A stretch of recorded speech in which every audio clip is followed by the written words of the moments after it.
people have a model in their mind of people coming online in Africa, and their model is that they're going to go from no access to 1200 baud modem, right?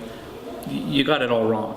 That isn't going to happen, right? They're going to go from no access to broadband, mobile broadband, for a lot of reasons. I mean, one, the technology's moved forward, so nobody's ever going to build a 1200 baud modem again in the history of the entire universe, right? That's done. Just like nobody's going to build a Model Ford, right? A Model T Ford, right?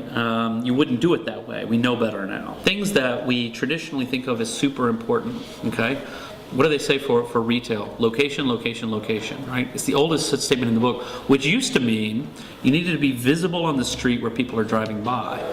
Now, if people are navigating by GPS and they can find you easily through their device, right?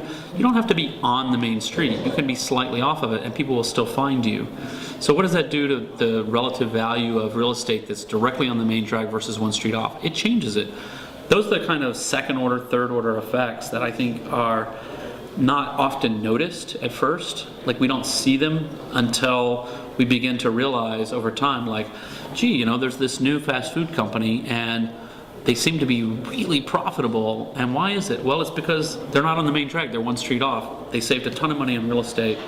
And they're massively profitable because it turns out they were the first to notice that you don't need the sign on the main drag anymore. One of the simplest failures that I detect right now in my personal life is my my Garmin GPS, which I have a very nice one. I just updated the database and it's still out of date. Even though I just updated the database, I updated it because they changed the roads near the airport where I live. And the robot lady kept yelling at me and wanting me to turn, and I'm like, I can't turn, I will die if I turn here, but whatever. Updated it, it's different, but it's still wrong.